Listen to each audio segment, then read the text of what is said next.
हरे कृष्णा।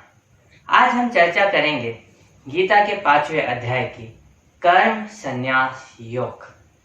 युद्ध शुरू होने वाला है, परंतु हमारे योद्धा अर्जुन के मन में अभी भी बहुत तरह के प्रश्न जन्म ले रहे हैं और इसी के साथ वो कृष्ण से एक प्रश्न पूछता है कि हे कृष्ण, पहले मुझे आप बोलते हैं कि आदमी को अपने कर्म से मुक्त हो जाना चाहिए और भगवान की भक्ति करनी चाहिए, और उसके बाद आप मुझे बोलते हैं कि हम जो कर्म करें वो कर्म हमें भक्ति पूर्ण करना चाहिए। तो आप पहले निश्चित कर लीजिए, डिसाइड कर लीजिए आप कि इन दोनों में से ज्यादा लाभदायक कौन सा है। जिसके उत्तर में भगवान श्री कृष्ण कहते हैं कि हे पार्थ, ये दोनों कर्म, या तो हम अपना जो कर्म है उसका त्याग करके भगवान की भक्ति करें, या जो हम अपना कर्म कर रहे हैं वो भगवान की भक्ति के लिए करें।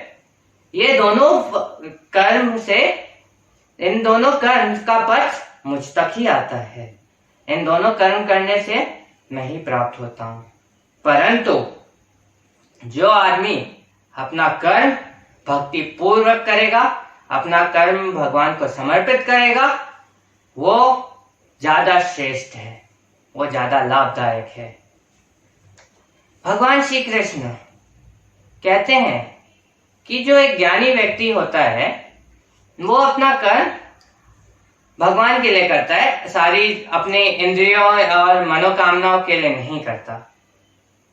कहते हैं कि जो एक ज्ञानी व्यक्ति है वो कर्म करेगा तो जो उसको सुख मिलेगा, सेटिस्फैक्शन मिलेगा, वो सदैव के लिए मिलेगा। आजकल जो हम लोग कर्म करते हैं और उससे जो हमें संतुष्टि मिलती है वो क्षण दो क्षण के लिए रहती है।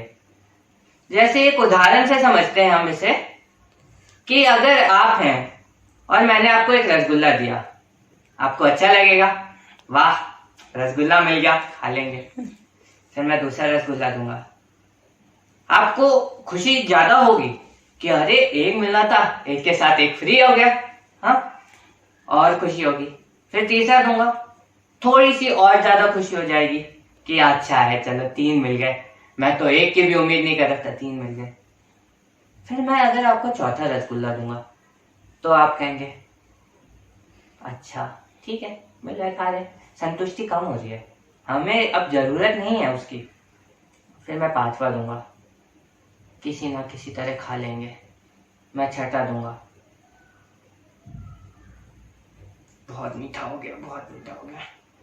मैं 7वां रसगुल्ला दूंगा, आप लेंगे ही नहीं, कहेंगे मुझे चाहिए ही नहीं, मैं इतना ज्यादा वो अब नहीं बर्दाश्त कर सकता, अपनी इतनी ज्यादा मिठास नहीं बर्दाश्त कर सकता।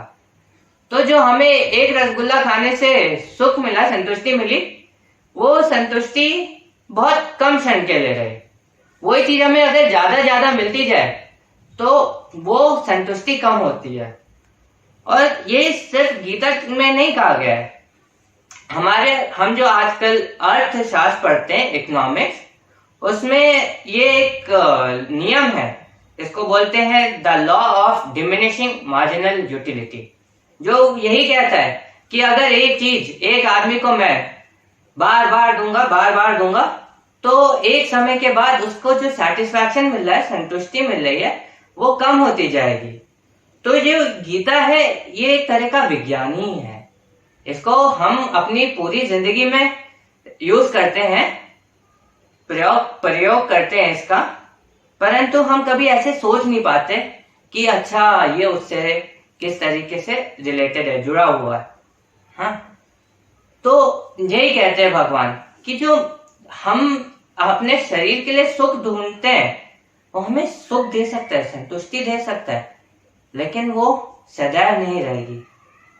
परंतु अगर हम भगवान की भक्ति करें, और आजकल जो बोलते हैं मेडिटेशन, अगर हम मेडिटेशन करें, अपने आप को एक जगह केंद्रित करें, तो हम जितना ज्यादा ये करेंगे भगवान की भक्ति, मेडिटेशन, ये जितना ज्यादा करेंगे हमें उतना ज्यादा संतुष्टि मिलेगी, हम उतने ज्यादा संतुष्ट रहेंगे। तो क्या हो रहा है, जो हमारी शरीर की संतुष्टि है जो छोटी छोटी वस्तुओं से मिल जाती हैं हमें, वो ज्यादा अगर हमें वो वस्तुएं मिली तो हम उसको बर्दाश्त ही नहीं कर सकते। वो संतुष्टि है ही नहीं है रियल लाइफ में। देखा जाए वास्तव में वो जो संतुष्टि है वो बस एक भ्रम है। संतुष्टि तो वो होती जो सदैव के लिए रहती और जो किसी चीज के ज्यादा मिलने पे कम नहीं होती। जो हमें अपने असल जीवन में मिल रही है ये तो एक भ्रम है। जो सत्य संतुष्टि है वो है भगवान की भक्ति में, मेडिटेशन में। इसके बाद श्री कृष्ण ये भी कहते हैं कि जो एक ज्ञानी व्यक्ति है वो हर किसी को एक समान दृष्टि से देखता है। आजकल अगर हम देखें हमारे समाज में इतना भेदभाव है, जाति के आधार पे भेदभाव है, वर्ण के आधार पे भेदभाव है, रंग के आधार पे भेदभाव है और स्थान के उस पर भी भेदभाव है। और एक और तरीके का भेदभाव है जो है मनुष्य और पशु के बीच में। जो मनुष्य है वो सोचता है कि वो सर्वश्रेष्ठ प्राणी है, उसके सामने पशु क्या है, वो उनको मार के खा लेते हैं। वो बकरी है काट के खा लिया, मुर्गा है काट के खा लिया। हाँ, तो ये एक तरह का भेदभाव ही तो है। वो लोग भी तो जीवित ही हैं। हाँ, तो जो एक ज्ञानी व्यक्ति होता है उसको हर किसी में भगवान दिखते हैं। उसके लिए सब लोग समान होते हैं। उसके अंदर भी भगवान है, हमारे अंदर भी भगवान है। हाँ, सबके अंदर भगवान है। तो एक प्रकार से देखा जाए तो हम सब भगवान का एक मंदिर है और मंदिर पवित्र होते हैं। तो आपने देखा होगा कि भारत में ये मानना है कि अगर कोई आदमी किसी को पैर से छूता है, पैर हम चल रहे हैं, हमारा पैर किसी को लग गया तो हम ऐसे करके उससे सॉरी बोलते हैं, माफी मांगते हैं। वो इसीलिए मांगते हैं क्यों? क्योंकि हमारा पैर एक मंदिर पे लग गया, भगवान के घर में लग गया है। हर व्यक्ति के अंदर भगवान है। तो एक ज्ञानी व्यक्ति हमेशा यही देखता है, सबको समान दृष्टि से देखता है, सबके अंदर भगवान देखता है। जो लोग ये सोचते हैं कुछ कार्य करने के बाद कि ये कार्य मैंने किया है, स्वयं ने किया है, तो वो लोग अज्ञानतावश ये सोचते हैं जो भी कार्य होता है वो इस प्रकृति के 3 गुण उनसे करवाते हैं। वो अज्ञानता के अंधेरे में आ जाते हैं और जब वो ज्ञान उनको प्राप्त होता है, जब उनको पता चलता है कि हर कार्य स्वयं भगवान उनसे करवा रहे हैं, तो वो ऐसा ही होता है जैसे रात के बाद अगले दिन सूर्योदय होती है, सारी वस्तुएं प्रकाशित हो उठती हैं, सब कुछ हमें साफ सुथरा दिखता है।